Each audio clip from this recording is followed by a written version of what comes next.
Good evening, everybody. I'm Pierre Roberge, the Daily Trader. It is September 27th, and we are going to take a look at Palantir stock from a technical analysis perspective. My goal in doing these videos is to help you understand how you can use technical analysis to make better trading and investing decisions. But I am not a financial advisor, so please do your own research and make your own decisions. Okay, so Palantir is having a little bit of a problem. So we are down $1.09, that's 3.82%. We closed at 27.47. Post-market, we seem to be down a further 9 cents. What does this look like on the chart? Last Thursday, we were going closer to $29. Last Friday, we were just sitting idle in here, still above this support, this second channel support. This is the first channel. This is the second channel right here. The first one is here. I like doing this. So we were above this support, but today we broke down. We have a significantly big red candle, a little bit of a bigger wick at the bottom, so showing that there's still some people that pushed the stock back up a little bit.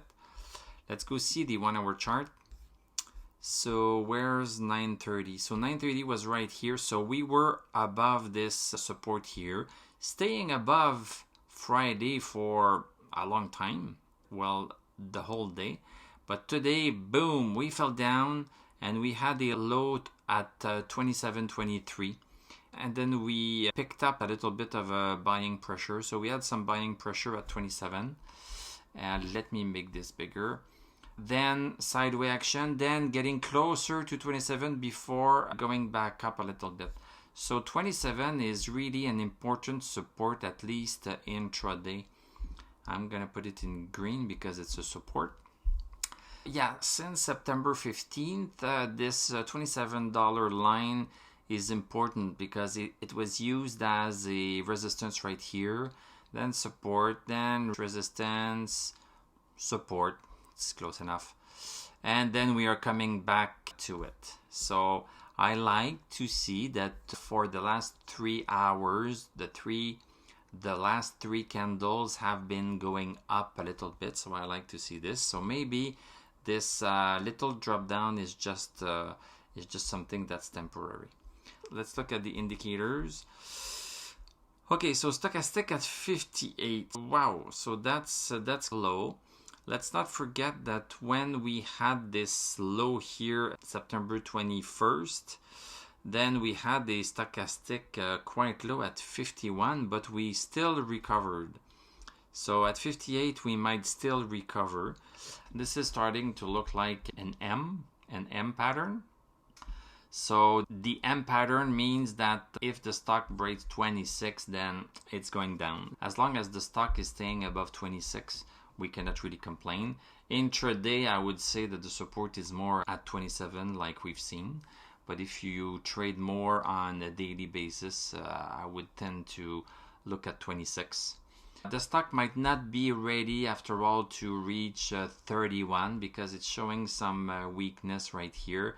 Stochastic is quite low and RSI is showing this discrepancy a little bit. So the stock was making basically the same top and RSI is telling us that the strength of the second top is a little bit lower.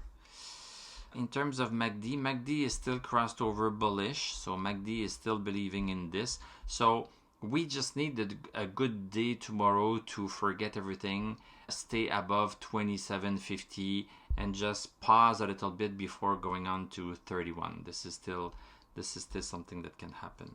In terms of the DMI, got affected a little bit, but not too much. So just a little bit of a pullback. You can react to that accordingly depending on your time frame. As I said, 27 is an important intraday support. If not, look at 26. And if it goes higher, then there's the $29 resistance that you need to think about. So maybe those $29 covered call don't look so bad anymore. Okay, thank you very much for watching. Thank you for liking, commenting, subscribing. You can become a YouTube member of this channel. We have a TradingView affiliate link. I'm going to wish you a great evening. We are going to talk tomorrow and I'm going to tell you à la prochaine.